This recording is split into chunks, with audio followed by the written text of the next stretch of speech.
Les médias occidentaux alimentent-ils le terrorisme en Afrique et au Sahel notamment?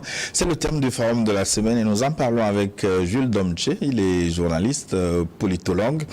Il a écrit, publié aux éditions Aphrodite Média comme instrument de politique étrangère en Afrique, analyse de la guerre informationnelle. Merci Jules de rester avec nous pour la seconde partie. Merci Gilles. Jules Domche avec Sogoyou Kegewe, journaliste, ancien ambassadeur du Togo. Et pour cette seconde partie, les téléspectateurs vont nous rejoindre dans un instant via question WhatsApp plus 228 87 46 10 31. Si vous nous suivez en différé, n'oubliez pas de liker cette émission en même temps, le petit pouce.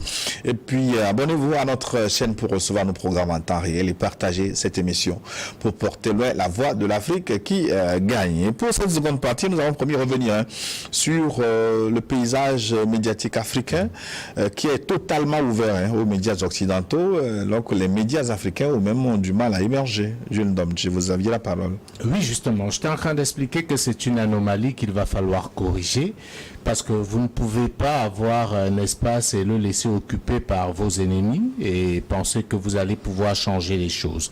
Cette situation est tellement grave parce que je tiens à préciser que quand on parle des médias, il ne faut pas s'arrêter juste aux médias mainstream qu'on voit. Il faut y inclure effectivement les différents réseaux sociaux qui sont des instruments une fois de plus des autres. Il faut même y introduire le cinéma parce que l'une des choses avec laquelle on a réussi justement à créer ce mur de complexe qui sépare les Africains des autres peuples du monde, c'est effectivement le cinéma.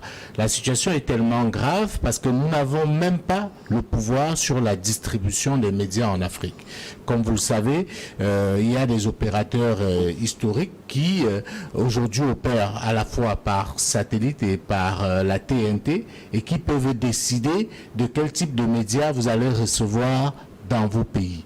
Et l'un des exemples dont je parle justement dans le livre, c'est ce qui s'est passé en Côte d'Ivoire lors de la crise post-électorale qui opposait alors l'ancien président Laurent Gbagbo à l'actuel président Alassane Ouattara.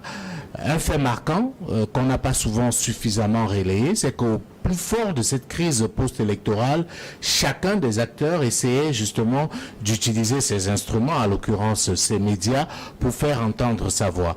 La radio-télévision ivoirienne RTI, qui était la télévision publique et qui était sous l'emprise de Laurent Gbagbo et de son camp, essayait justement chaque jour de faire passer ces messages de propagande.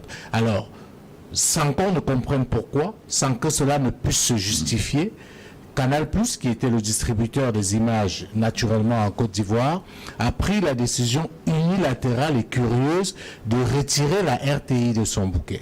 Ce qui est très grave, c'est que non seulement elle a retiré la RTI de son bouquet, ce qui aurait pu déjà, bien que grave, être acceptable, elle a décidé de remplacer la RTI par la TCI, qui était une télévision pirate produite, autant pour moi, par les pro-Ouattara.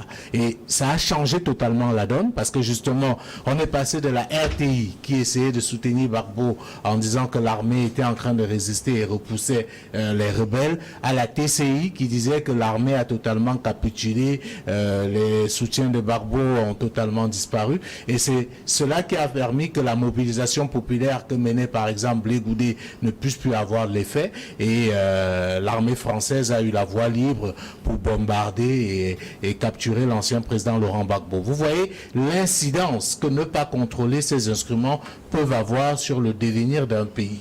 Vous êtes d'accord avec moi que si les autorités ivoiriennes avaient la capacité effectivement de décider quel type de médias on peut diffuser et qui s'occupe justement de la distribution, on aurait pu éviter ce genre de catastrophe. Donc vous voyez très bien que on ne peut pas, si on n'a pas le contrôle sur ces instruments-là, si on n'a pas nos propres instruments, avoir un narratif qui corresponde à nos intérêts. Parce que ce qui se passe aujourd'hui, c'est d'avoir un narratif qui correspond à nos intérêts. Vous nous invitez, quand vous invitez l'ambassadeur, vous connaissez un peu ses positions. Si vous m'invitez, vous connaissez un peu mes positions. Je pense que c'est parce que vous savez que ces positions-là correspondent à la ligne éditoriale que vous vous êtes donnée à New World, que vous vous permettez de nous inviter. Donc, c'est exactement la même chose qui se fait dans ces autres médias-là. Qu'est-ce qui empêche l'Afrique de travailler pour l'émergence de grands groupes de médias? Mon ami a parlé de cinéma. Qu'il me permette de dire un mot. Le cinéma doit être porteur de la culture d'un pays.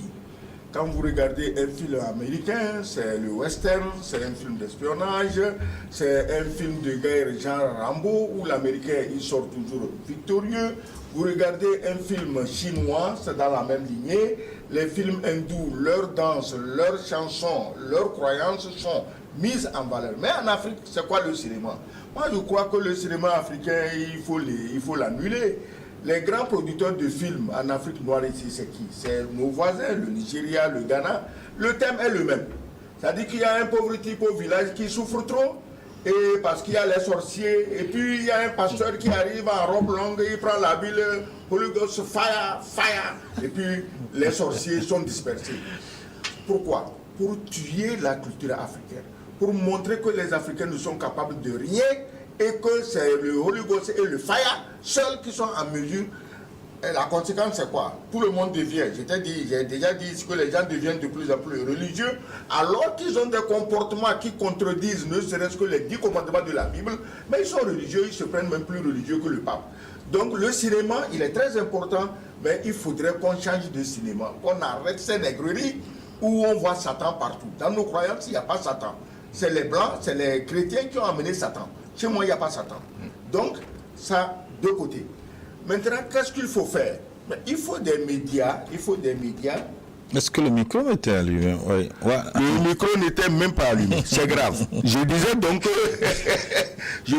que les films africains doivent travailler à promouvoir la culture africaine. C'est pas avoir partout Satan et quand un petit pasteur analphabète vient, Satan disparaît et lui il est victorieux. Les hindous font les films pour promouvoir leur culture, leurs chansons, leurs danses, leur religion. Les Américains en font autant, c'est normal. Les Français, les Anglais, ils font autant. Les Chinois, c'est normal. Je trouve ça normal. Maintenant, nous, les Africains, on fait le contraire. On fait tout ce qui peut dénigrer notre culture et c'est contre ça qu'il faut lutter. Ceci dit, pour les médias. Mais Gilles, tu sais, il faut d'abord convaincre les gens de l'utilité de maîtriser un média. Parce que s'ils ne sont pas convaincus, ça ne peut pas aller. Regardez, il y a eu Africa numéro 1. Ils sont où aujourd'hui? Voilà un média qui avait fait beaucoup de travail, qui avait beaucoup travaillé donc, et qui avait suscité beaucoup d'espoir, en tout cas dans le cœur de ceux qui aiment l'Afrique et veulent promouvoir l'image de l'Afrique. Mais Africa numéro 1, je ne sais même pas si ça existe encore. Hein. Voilà. Aujourd'hui, quand tu veux regarder des médias, bon, il faut regarder, aller au Cameroun, voir Afrique Média, hein, où les gens s'expriment librement. Ils ne sont pas tenus comme les journalistes de LCI d'annoncer, d'écrire ce que tel ou tel oligarque veut qu'on écrive sur la guerre en Ukraine. Vous allez faire des jaloux pour ne pas donner... Pardon? Vous allez faire... Oui, mais il y a des médias où on parle librement, il y a d'autres où on est payé pour cacher la vérité. Tout le monde le sait. Donc, vous allez faire des jaloux à Vox Africa? Non, Vox, naturellement, quand j'ai cité Afrique Média, je n'avais même pas fini ma liste. J'allais dire Vox Africa et pourquoi pas. Mais je suis où actuellement en train de parler aussi librement? Je suis à New World quand même. Il faut appeler les choses par leur nom. Mais ce n'est pas facile pour ces médias parce que vous allez voir que tout est fait par les médias dominants pour les freiner. Moi, j'admire le courage de Paul Biya d'avoir laissé Afrique Média s'installer au Cameroun. J'admire le courage des autorités togolaises d'avoir laissé la liberté à New World de s'exprimer. C'est vrai, sur les mêmes antennes ici, il y a d'autres qui viennent chanter l'apologie de la France, ce qui est une bonne chose. À chacun, si tu es un noir et tu ne comprends pas que quand un blanc te domine, c'est pas bon, c'est pas à moi de te l'expliquer. Viens chanter l'apologie de la France. Nous, on veut l'amitié avec la France entre pays souverain. Voilà ce que nous voulons. Alors, nous allons commencer par relayer les messages des téléspectateurs. Le premier, je vais à Tabligo, c'est au Togo. C'est Martin qui nous écrit.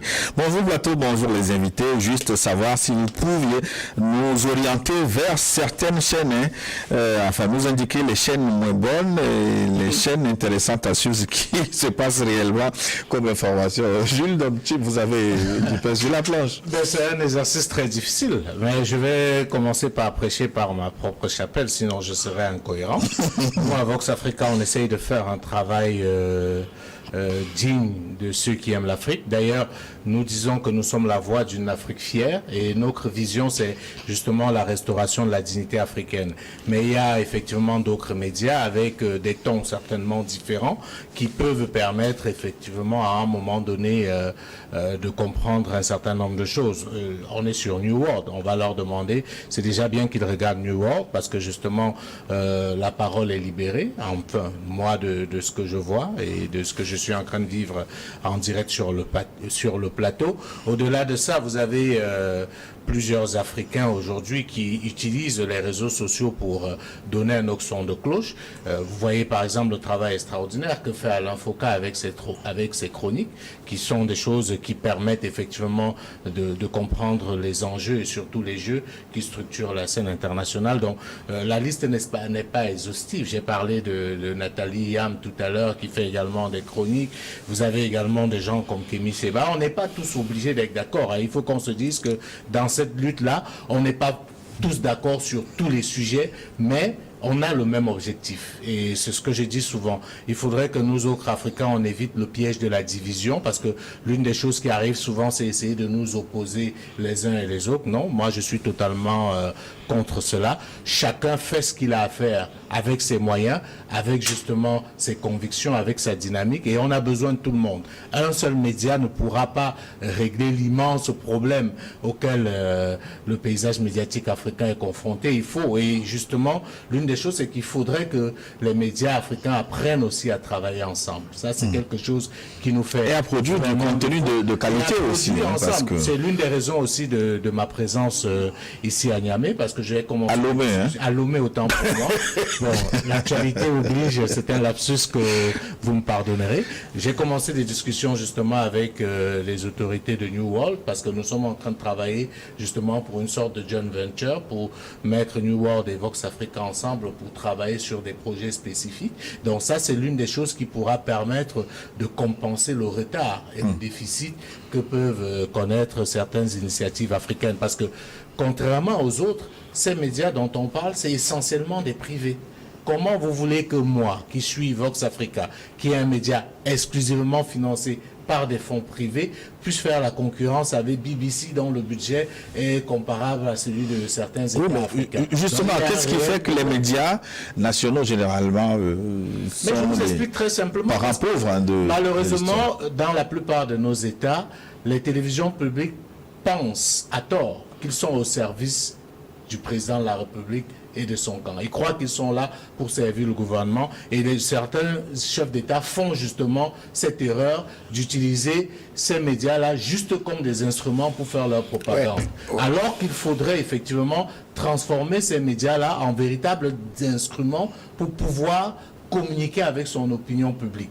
Et je ne sais pas si on se comprend. Vous pouvez maintenant avoir des médias internes qui vont s'intéresser à l'actualité interne, mais vous devez pouvoir aujourd'hui, avec le monde qui est tellement poreux, il est clairement établi aujourd'hui qu'il n'y a plus de frontières, avoir des médias qui puissent aller au-delà pour vendre votre position sur la scène internationale. Et on fait souvent un procès qui est compliqué à l'Afrique, c'est que l'Afrique, malheureusement, ce n'est pas un pays. L'Afrique, c'est une kyrielle d'États totalement différents des uns et des autres, avec des langues différentes, des cultures différentes. C'est le fruit, malheureusement, de la colonisation. Et nous n'arrivons pas jusqu'aujourd'hui à nous unir parce que les autres travaillent effectivement à nous diviser. Parce qu'ils savent très bien que le jour où l'Afrique va pouvoir parler d'une seule voix, ce sera la fin de l'impérialisme. Il a dit que les télévisions d'État sont au service exclusif du président de la République. C'est vrai, c'était vrai, d'autant plus vrai au temps des partis uniques. Maintenant, les taux se desserrent. Je crois que les gens, les journalistes que nous sommes, doivent quand même avoir le courage de s'exprimer. On ne va quand même pas poursuivre un journaliste parce qu'il a dit tel mot ou tel... chose de... Non, il y a encore des pays aujourd'hui où des journalistes... J'ai entendu quelqu'un m'accuser d'abus de liberté d'expression. Ça veut dire que les gens s'auto-censurent. Il y a ça. Maintenant, je ne peux pas sortir de ça sans dire un mot. Vous avez cité des panafricanistes, vraiment des géants. C'est ceux-là, je les appelle des géants. Quand tu prends Kémy Séba, Nathalie Yambo, là, c'est une icône, Nathalie Yambo. Et son nom seul fait frémir à l'Élysée. La preuve, on lui a dit, tu ne passes plus sur ce territoire. Ok. Mais quand tu prends Alain Foka, Mais ce type, quand je l'écoute, c'est-à-dire que je ne peux pas m'arrêter de l'écouter. Je crois que les chroniques d'Alain Foka doivent être enseignées ou diffusées dans nos établissements scolaires, du moins à partir du niveau terminal jusqu'à l'université. Parce que, même dans nos universités, la jeunesse sur laquelle nous comptons, mais elle est très peu informée. Il y a beaucoup de choses qu'elle ignore et les intellectuels tarés, comme les appelait comment tu l'appelles, Kérékou, risquent de les entraîner de plus en plus dans le gouffre de l'ignorance. Alain Foka fait un travail mais incroyable. Autant j'admire le courage de Lyon, de Kémy Séba, j'admire le courage de Lyon et de Buffle, de cette dame très frêle qu'est Nathalie Yamb. Mais autant je souhaiterais que le travail de Alain Foka soit plus connu. C'est pourquoi. J'ajoute le courage aussi d'un certain Kegewe Sogoyou. Je sais de quoi je parle. Donc, ces gens comme Alain Foka, comme Nathalie, comme Kémy Séba, même notre compatriote Egunchi, avec qui je ne suis pas toujours d'accord, mais c'est des gens qui contribuent à leur manière à réveiller la jeunesse africaine. Moi, je crois que New World aurait intérêt à inviter ces gens-là de temps à autre ici pour qu'ils viennent nous édifier nous-mêmes. Parce que nous, on est au pays où on parle. Eux, ils sont à l'extérieur, ils ont plus d'éléments de comparaison que nous qui sommes au pays. Mon ami qui est là-bas et qui travaille à Londres, il a plus d'éléments de comparaison pour parler des médias, de leur influence positive ou négative, selon qu'on se place du côté du colon, du colonisé ou du colonisateur. Non, c'est très important. Et je voudrais ajouter, Gilles. Ah, vous allez prendre le temps des téléspectateurs rapidement. Je pense que c'est important. Juste en 2 secondes, il faut qu'on soit observateur. Il faut qu'on soit très observateur. Pour vous démontrer comment est-ce qu'on a exporté le terrorisme dans le Sahel, vous vous rendez compte que depuis quelques années, on n'entend plus d'attaques terroristes en Occident, comme par hasard. Ouais. À un moment donné, c'était la France, c'était la Grande-Bretagne. Il y avait des attaques terroristes presque chaque fois. Ça a disparu comme par enchantement. En fait, on a offert un nouveau terrain de jeu aux terroristes qui est l'Afrique. Il y a une sorte de gentle agreement qui semble avoir été conclu dans le dos de l'Afrique et contre l'Afrique. C'est pour cela que le terrorisme s'est déporté aussi aisément en Afrique. En réalité, ces gens-là, qu'est-ce qu'ils veulent? Qu'est-ce qu'ils réclament? Personne, je mets au défi qui peut nous expliquer clairement c'est quoi le but. On a du mal à savoir parce qu'on est perdu entre les mouvements Touareg, des mouvements de l'Azawad, entre AQMI, entre le JIM, on est totalement perdu. Boko Haram et tout ça, on est totalement perdu. Il faut savoir que la perception du terroriste ou du terrorisme varie en fonction des intérêts. Quand on se rappelle qu'au départ, quand il y avait la guerre en Afghanistan et que c'était les Russes qui étaient contre les talibans, les Américains appelaient les talibans les combattants de la liberté. Quand la situation s'est inversée, ce sont ces talibans qui sont devenus des terroristes. En réalité, on joue avec nous. C'est pour ça qu'il faudrait que nous arrêtons d'être incrédules et que nous faisions preuve d'attention et que nous observons. Quand il y a un attentat en France, c'est le scandale mondial. Oui. Mais tous les jours en Afrique, nous allons pleurer là sur place. Le coup des terroristes. Donc, c'est un réel problème auquel il faut qu'on s'attaque. Et ça, qui fait ça? Ce sont les médias. Si on vous dit aujourd'hui que quelqu'un a poignardé quelqu'un à Londres avec un couteau, ça va faire la une de tous les journaux et ça va devenir quelque chose. Mais demandez-vous combien de personnes sont mortes au Mali, au Niger, au Burkina Faso depuis le début, mais on nous a habitués à cela, que c'est devenu banal. Ouais, aujourd'hui, les attaques terroristes sont devenues banales pour nous autres, ce qui est totalement anormal. Un mot avant les téléspectateurs, excusez-moi, mais vous avez dit que depuis que les Occidentaux ont donné gratis l'Afrique aux terroristes pour tuer qui ils veulent, exploiter qui ils veulent, il n'y a plus d'attentats en Occident. Mais depuis que la France n'a plus les moyens de protéger ses enfants chéris terroristes, mais ils ont menacé qu'ils vont retourner faire des attentats en France et en Suède. C'est parce que la France ne peut plus leur donner ici la protection gratuite large qu'elle leur donnait. Maintenant, quand un attentat est commis à Paris, il a fallu l'attentat de Charlie Hebdo pour qu'on voit comment un chef d'État africain pleure. Donc, on les a vus défiler, on les a vus pleurer. Mais quand les terroristes tuent les Maliens, les journaux français jubilent. Est-ce que vous vous imaginez, après Charlie Hebdo, un journal, une télévision en Afrique qui chantait l'éloge des terroristes de Charlie Hebdo, mais ils auraient fait sauter la légion sur ce pays pour l'anéantir. Donc les chefs d'État pleureurs africains là, ils n'ont qu'à réserver un peu de larmes pour leurs propres concitoyens. On retourne aux téléspectateurs, ça tombe bien, je vais à Garoua, chez Jules Domche, c'est le Cameroun. Significa nous écrit, Significa Robert. Je tiens à remercier New World TV pour l'effort qu'ils font. Ils font comprendre au monde entier que les médias occidentaux sont des réseaux qui déforment les informations au profit malsain de la destruction de nos pays africains. Merci encore et beaucoup de courage aux panélistes pour l'éclairage des téléspectateurs de Neo TV. Merci beaucoup à notre ami camerounais. Je reviens ici sur le message de qui? De Émile. Bonjour aux panélistes du Forum New TV. Merci pour la présence sur le plateau du journaliste de Vox Africa, Jules Domche, que j'apprécie beaucoup. Ah bah Jules, vous êtes apprécié. Au sujet des médias occidentaux, l'ambassadeur a parfaitement raison. On doit les fermer tous en Afrique, car celui que tu écoutes te contrôle. Non seulement il nous intoxique, mais mène contre les médias locaux une concurrence déloyale. Pour preuve, nos entreprises ont commencé à diffuser leurs publications sur ces chaînes. C'est la colonisation qui continue. Que nos gouvernants prennent leurs responsabilités. Pour finir, l'ambassadeur est une tête bien pensante qui mérite d'être nommé ministre. Alors, surveillons le prochain gouvernement. Hein? Non, on peut faire beaucoup de choses pour son pays sans être ministre. Nous nous focalisons trop sur les ministres. C'est pourquoi quand ça ne va pas, on les charge de tous les maux, alors qu'ils sont des humains comme nous et ils se battent pour faire du mieux qu'ils peuvent. On peut aider son pays, on peut travailler pour son pays sans être ministre, sans être PDG, sans être ceci, sans être cela. Si au bas de l'échelle, je peux être utile au Togo, je vous dis que j'y serai et avec plaisir. D'ailleurs, je suis retraité, je ne sais pas qu'est-ce qu'on va faire d'un retraité encore dans ces affaires. Laissez-moi tranquille. Bonjour bonjour Gilles, bonjour à mon papa Kegwe Sogoyou et votre invité de Vox Africa, Jules Domche. C'est un journaliste que j'aime bien par ses analyses. Bonne émission, c'est Fabrice Yomi qui nous écrit du Niger, de Niamey au Niger. Ils sont très très nombreux nos téléspectateurs. Je voudrais prendre un message du Bénin maintenant. Il est long, c'est Louis Betchoui qui nous écrit depuis Porto Novo. Bonjour Gilles, merci beaucoup aux invités, vraiment. Ils sont à la hauteur du débat. Je salue mon cher journaliste Domche Jules et mon papa l'ambassadeur. Nous sommes à la croisée des chemins et l'Afrique doit prendre ses responsabilités pour son indépendance et son développement.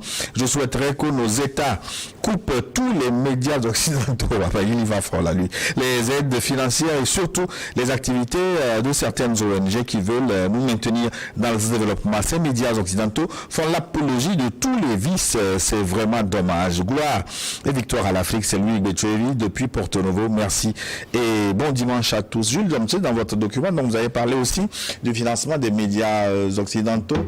Mais en Afrique, comment peut-on articuler un modèle économique pour que l'État appuie aussi les entreprises privées de presse comme Vox Africa? Je présume que c'est pas aussi aisé pour vous. Hein. Non, c'est pas aisé. Ce qui fait notre force, c'est que nous n'avons pas créé cet instrument pour attendre un quelconque gain. Nous, la chance que nous avons à Vox Africa, c'est que les principaux investisseurs ont d'autres moyens de gagner l'argent et le média est vraiment dans une logique de combat. C'est pour porter une vision.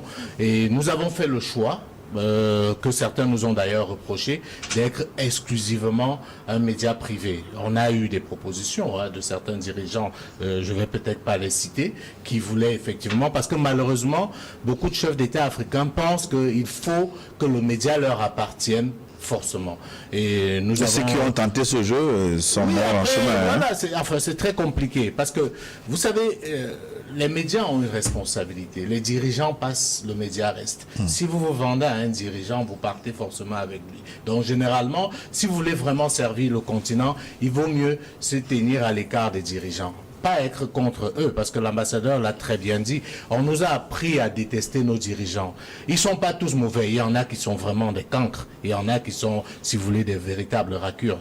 Là aussi, je vais pas citer, mais ils existent. Mais il y en a aussi qui sont peut-être très discrets, mais qui font des choses aussi importantes dans la lutte pour l'Afrique. Donc il ne faut pas mettre tout le monde dans le même panier. La réalité, c'est que le nerf de la guerre, c'est l'argent. Si on veut aujourd'hui que l'Afrique ait ses propres instruments, il faut mettre de l'argent. Le danger quand ce sont les États ou les dirigeants qui mettent de l'argent, c'est que malheureusement, souvent, ils ont envie de contrôler derrière et ils ont envie que le média devienne leur instrument, ce qui est une erreur. Il faudrait effectivement trouver des mécanismes et ces mécanismes-là existent. On n'a pas le temps dans l'émission pour revenir là-dessus. J'en parle effectivement dans le livre des possibilités, mais il faut absolument éviter de régler un problème en créant un autre. Parce que si les médias doivent devenir les propriétés des chefs d'État africains, je crois qu'on n'est pas sorti de l'auberge. Et l'autre chose qui est très importante, c'est déjà faire un travail de régulation. Le téléspectateur tout à l'heure a parlé d'une concurrence déloyale. Vous ne pouvez pas être sur un marché qui est votre marché, qui vous appartient, et que vous, à Newark, vous soyez obligé de faire la concurrence avec des médias qui ne payent pas des impôts au Togo, qui n'emploie pas forcément des gens au Togo, mais qui en plus vient prendre le peu de recettes publicitaires que vous pouvez espérer au Togo. Et c'est un problème qui n'existe pas seulement en Afrique, ça existe partout dans le monde. En France même, il y a eu ce débat entre les chaînes publiques qui reçoivent la redevance audiovisuelle et les chaînes privées. Et à l'époque de Sarkozy, une loi avait justement été prise pour interdire la publicité sur les télévisions du secteur public à une certaine heure pour favoriser effectivement l'émergence des médias privés. C'est un modèle qu'on peut, pourquoi pas, comme on aime tellement copier ici en Afrique, pour dire justement que la publicité doit être réservée en priorité et obliger ces entreprises qui gagnent de l'argent ici à faire en priorité leur publicité sur des médias locaux. Ça peut déjà être un début de solution, mais il y a des kyrielles de pistes de solutions qu'il faut pouvoir développer pour permettre que les médias que nous sommes en train de saluer aujourd'hui puissent vraiment faire de la concurrence. Je vous ai dit tantôt, et je vous donne une anecdote pour vous raconter, je faisais une conférence, je crois, à Sciences Po Paris, et il y a une jeune étudiante qui me dit, mais pourquoi on ne voit pas les journalistes de Vox Africa au front quand il y a la guerre et tout, etc. J'ai ri, je lui ai dit, j'aime beaucoup l'Afrique, mais je ne suis pas suicidaire. Je ne vais pas envoyer mes journalistes aller se faire massacrer sur le terrain parce que pour aller couvrir la guerre, parce qu'elle avait pris l'exemple de France 24, j'ai dit non. Ce qu'on ne vous dit pas, c'est que la plupart des images de guerre que vous voyez de France 24 leur sont fournies par l'armée française. Et comme c'est eux qui font la guerre presque partout là, c'est plus facile pour eux d'avoir les images. Et quand ils emmènent un journaliste, le journaliste est protégé par l'armée française. Moi aujourd'hui, en tant que journaliste de Vox Africa, si je demande à l'armée française de vouloir faire un reportage dans l'une des bases militaires françaises, elle ne va jamais me l'accorder. Si je leur dis que je vais aller couvrir la guerre qu'ils sont en train de faire contre le terrorisme, entre guillemets, dans le Sahel, ils vont jamais me l'accorder. Donc, vous voyez très bien que, du fait du complexe, nos États leur ont déroulé le tapis rouge. Ces médias ont pignon sur rue. Quand vous arrivez dans nos aéroports, dans nos hôtels, c'est par ces médias. Mais justement. Et plusieurs dirigeants africains continuent à croire que tant qu'ils n'ont pas parlé à ces médias-là, ils ne sont pas écoutés. Or, ce qu'ils oublient, c'est que si vous décidez, en tant que président du Togo, puisqu'on est au Togo aujourd'hui, d'aller donner une interview exclusive à France 24 au lieu de la donner à New World ou à Vox Africa, vous contribuez à renforcer France 24 et à affaiblir New World et Vox Africa. Ce sont des exemples concrets qui peuvent permettre de régler ce problème. Si on ne brise pas ce mur de complexe, parce que ce qui rend un média fort, c'est justement l'impact qu'on lui donne dans la société. Vous n'allez jamais imaginer qu'un président français va réserver une sortie exclusive à un média allemand. Ça n'a aucun sens. Il n'y a qu'en Afrique que vous allez voir les dirigeants aller faire des grandes déclarations sur France 24 ou sur RFI alors qu'ils ont leur propre chaîne nationale. Ils snobent ces chaînes-là et snobent par la même occasion les journalistes qui y travaillent. Et vous vous plaignez après que les médias africains soient marginalisés. Non, la marginalisation commence à ce niveau-là. Oui, je crois qu'il y a des chefs d'État quand même qui ont commencé à comprendre. Bien sûr. Cette année, nous tous, c'est avec plaisir que nous avons constaté que le chef de l'État du Togo a donné une interview exclusive à une télévision togolaise et il se fait que c'est la télévision Newell et il se fait que le journaliste vedette de l'interview n'est autre que notre ami Gilles Bokor. Donc je suis sûr que ces exemples vont se multiplier. Oui, ça va se multiplier. On l'a vu aussi avec le capitaine Ibrahim Traoré. Avec les journalistes burkinabés. Voilà. Et je souhaite que les ministres emboîtent le pas aux chefs d'État. Parce qu'il y a des ministres qui se croient plus précieux que les chefs d'État.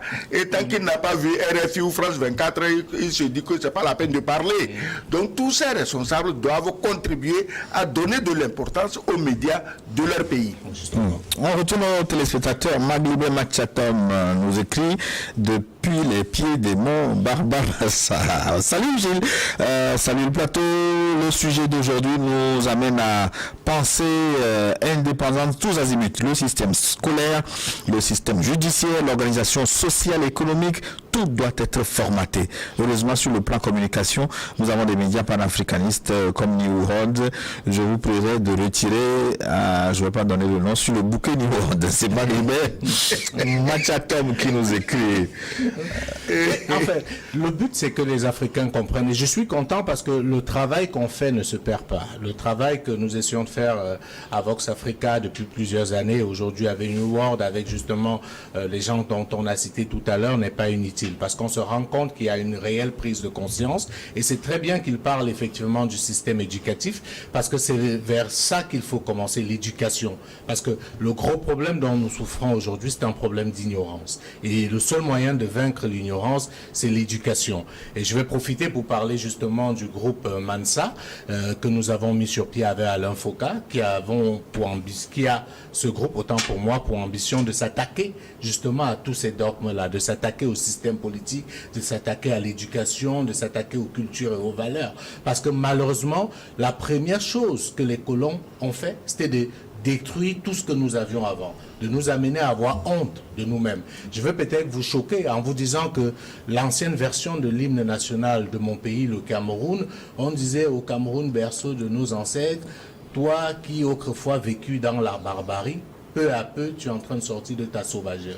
Je ne sais pas s'il y a plus violent que ça. C'est-à-dire qu'on nous amenait à reconnaître que nous étions des barbares et que la colonisation était venue nous sortir de notre sauvagerie.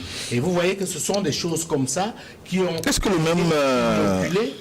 on va dire, la même autoflagellation ne continue pas dans la religion quand on considère nos aïeux, nos grands-parents comme des fétichistes, bien entendu, des parias. Le colon, quelqu'un prend souvent l'image, il dit le colon est venu avec la Bible et il nous a appris à prier en fermant les yeux, sauf que quand nous avons ouvert les yeux, il avait pris toutes nos terres et nos richesses. Je crois que c'est Julius Nyerere qui l'a dit. La religion a servi effectivement d'opium du peuple et continue aujourd'hui de servir d'opium du peuple. C'est des sujets dont il faudra un jour forcément s'attaquer. Mais, comme je le dis toujours, le problème est à l'intérieur de notre cerveau en réalité. C'est pour cela que la première décolonisation, ceux qui ont le plus besoin d'être décolonisés aujourd'hui, ce sont encore les cerveaux des Africains. Parce que malheureusement, le mal a été tellement profond que ceux qui défendent, parfois de manière totalement inconsciente, l'impérialisme aujourd'hui, ce sont encore certains Africains. Donc, il y a un travail énorme à faire. Mais c'est curieux, non, qu'un pays dont l'hymne appelle à abreuver les sillons avec le sang impur, lui n'est pas barbare. C'est les Camerounais assis tranquillement là-bas chez eux qui sont des barbares. Alors, qu'un sang impur abreuve nos sillons. Ce n'est pas la barbarie, c'est la civilisation, le nec plus ultra de la civilisation. Vous voyez, l'Africain doit se libérer lui-même. Moi, je ne sais pas quand les gens entendent des choses, comment ils les utilisent. On dirait que, mais ils ne poussent pas plus loin la réflexion. Donc, vous parliez de la religion. Aujourd'hui, c'est la drogue la plus vendue, la religion. Tout le monde est drogué. drogués à la religion, surtout chez les Noirs. En Europe, pendant qu'on est en train de vendre des églises dans lesquelles les gens ouvrent des librairies, ils ouvrent des restaurants, ils ouvrent même des boîtes de nuit en Europe. Mais aujourd'hui, dans tous les quartiers, il y a 2 ou 3... C'est le phénomène inverse. Et quand un ministre courageux, quand un ministre ou un directeur courageux dit mettons fin à la pagaille des églises à tous les coins de rue, mais c'est lui que les gens sont en train de diaboliser. Mais est-ce que ça ne va pas passer par la sensibilisation plutôt? Oui, il faut sensibiliser, mais qu'est-ce que tu veux? La sensibilisation, ce serait de dire à quelqu'un que Dieu n'existe pas ou bien il a tort de croire en Dieu. On lui a mis ça, c'est dans ses chromosomes. Alors... Bonjour et félicitations à tous, monsieur l'ambassadeur Kegewe, Gilles Boko et Jules Domche. Grâce à votre plateau, nous apprenons mieux la politique france-africaine. Le président de la République devrait décorer l'ambassadeur. Waouh! Kegewe pour la promotion de la liberté d'expression au Togo. C'est Modeste qui nous écrit depuis Liverpool. Merci beaucoup. Nous recevons des messages de partout. De Liverpool, je vais parler de la France maintenant. Je vous présente ce message de la France. Qu'est-ce qu'il nous dit? Bonjour Gilles, c'est Christophe depuis la France. Waouh! Aujourd'hui, vous avez fait fort. Quelle fierté de suivre sur un même plateau les analystes Jules Domche et Kegewe Sogoyou. Vous me motivez davantage à suivre New World depuis dimanche. Merci beaucoup de votre participation à notre émission. De la France, on va maintenant en Côte d'Ivoire. Bonjour New World TV, moi c'est Kindo Amidou. Je suis à San Pedro en Côte d'Ivoire. Vraiment très ravi de vous suivre. Vous faites la fierté d'Afrique. Chez moi, vous êtes les meilleurs en Afrique. Toutes mes félicitations à vous tous. Merci beaucoup pour votre message. Le Mali, non, Ghana, 233. Non? Oui. Bonjour, je vous remercie vraiment les 2 invités aujourd'hui.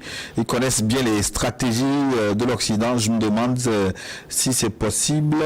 Nos 2 invités peuvent organiser une caravane panafricaine pour sensibiliser la population qui ne comprend rien de ces éléments. Ce journaliste écrivain doit être envoyé aux universités panafricaines pour sensibiliser les jeunes. C'est Kofi Djessou qui nous écrit du Ghana. Jules Domche, on vous envoie dans les campus. Oui, je veux rassurer ces téléspectateurs, c'est dans nos projets, c'est dans nos programmes. Je vous parlais tout à l'heure du groupe Mansa que nous avons mis sur pied avec Alain Foka et d'autres Africains, Gilles Ataï, Maître Fatoumata Sidibé Diarra du Mali, etc.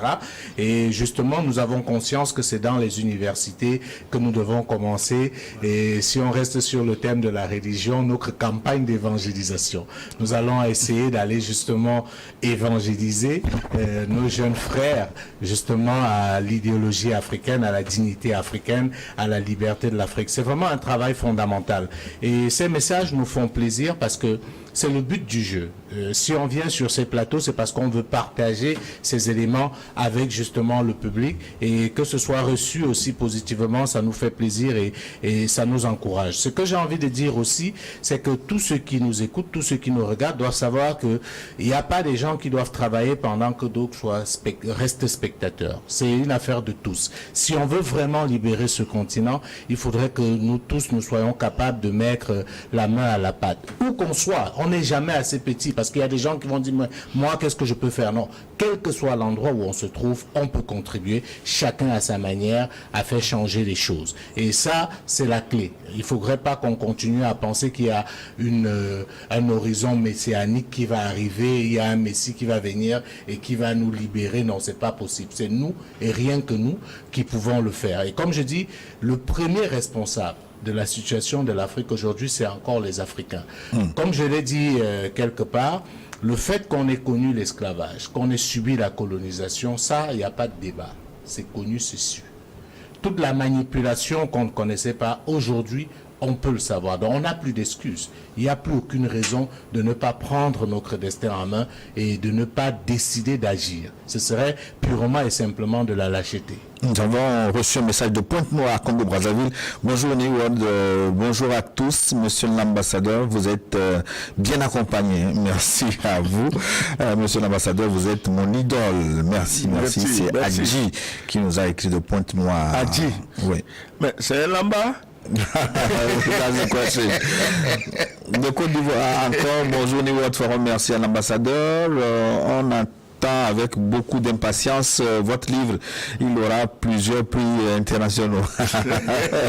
Tous les médias occidentaux doivent être bannis en Afrique, à commencer par leur bouquet, bon je ne donne pas le nom, qui fait la promotion des terroristes et des LGBT. L'Union africaine doit créer des chaînes panafricaines avec des langues africaines pour sensibiliser, informer et cultiver la population africaine. Un message qui nous est venu de Côte d'Ivoire.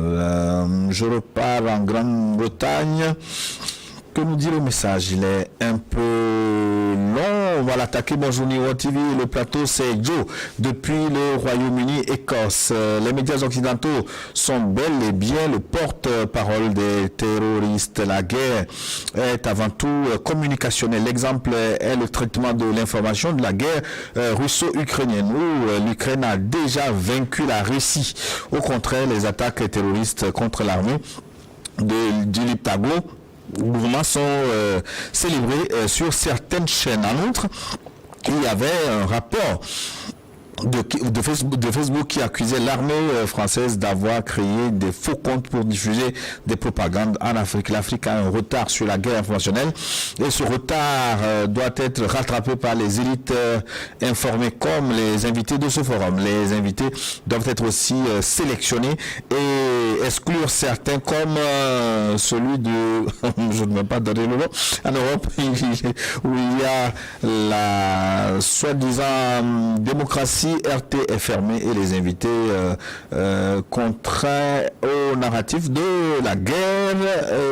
Enfin, en tout cas, qu'est-ce qu'il veut dire? Il veut dire que les invités qui ne parlent pas le narratif... Les invités sont obligés d'avoir le narratif occidental. Voilà, merci beaucoup pour votre contribution. Richard Tagba nous a écrit de Cara.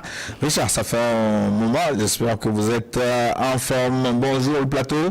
Richard Tagba depuis Cara au Togo, c'est une évidence que l'hégémonie que les Occidentaux veulent asseoir de façon pérenne en Afrique passe par tous les moyens.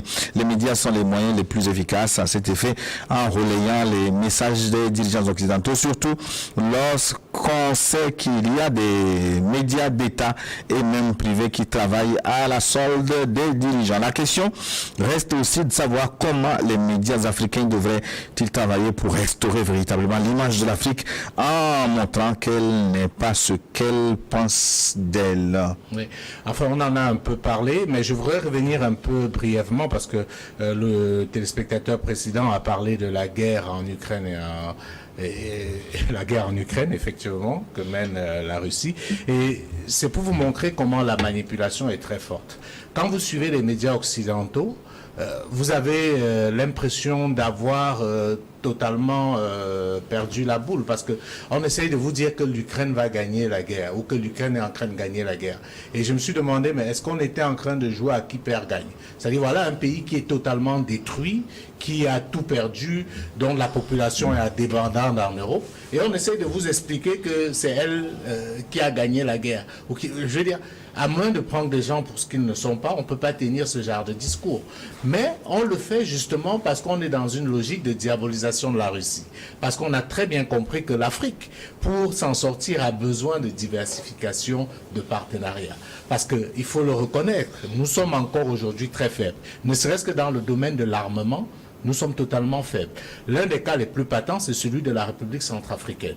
Si ce n'était pas la Russie, cet État n'existerait pratiquement plus aujourd'hui parce que la France faisait du chantage au Kalachnikov, au président Touadéra, parce que ce n'était pas le président que la France souhaitait avoir aux affaires. Comme par hasard, dès que Touadéra est venu, la France, sans avoir averti le président Touadéra, a décidé de quitter la République centrafricaine avec sa force sangariste. On imagine très bien quel est le plan qui était derrière. Donc, s'il n'y avait pas la possibilité de se retourner vers les Russes, la RCA aurait tous les problèmes. Mais je tiens à préciser, ayant dit ceci, qu'il faut faire très attention. Le but de ce combat n'est pas de changer de maître. Parce que les Russes ne sont pas forcément mieux ou différents. C'est juste que quand vous êtes dans une position de conflit et que le rapport de force vous est défavorable, vous êtes obligé de vous trouver un allié fort pour pouvoir rivaliser. C'est très important. Donc aujourd'hui, c'est normal que la France essaye de diaboliser la Russie. J'ai été amusé quand j'ai entendu le président Macron traiter la Russie de néocolonialiste. Je dis juste que enfin, c'est l'hôpital qui se fout de la charité.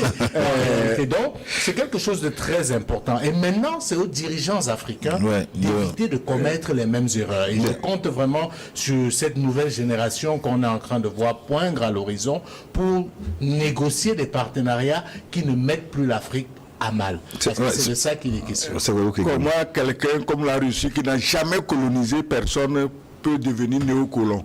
Il faut avoir colonisé pour aller à la néocolonisation. Mais là n'est pas le sujet. Vous savez, les médias occidentaux, puisqu'on parlait de la guerre d'Ukraine, mais il y avait quand même des voix dissonantes.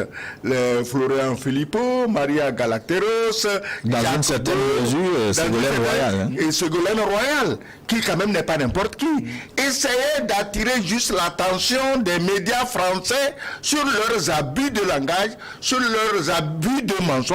Mais elle a été, la Ségolène, elle a été diabolisée, elle a dû pratiquement se dédire.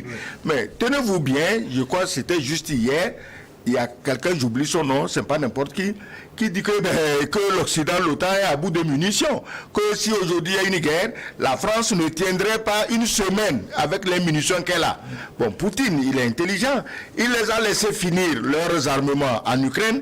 Et aujourd'hui, si Poutine veut, il va ramasser l'Ukraine comme une tortue qu'on a trouvée dans un fourré. Et en plus, il peut ramasser tous les autres pays environnants qui n'ont même pas de quoi se défendre. Mais salut New World, pourquoi vous invitez vous invitez aussi les terroristes, vous n'invitez pas aussi les terroristes sur le plateau, hein? Si l'on connaît. Alors on va terminer donc notre plateau du jour. Est-ce que je peux prendre ce message? Il est très très long. Nous sommes pratiquement à la fin de l'émission. C'est Kodjové qui nous écrit du Bénin. Merci beaucoup à tout le panel. Bon retour à toi Gilles, merci beaucoup. Mon salut chaleureux à mon pépé international Sogoyou, je salue aussi Jules Donche.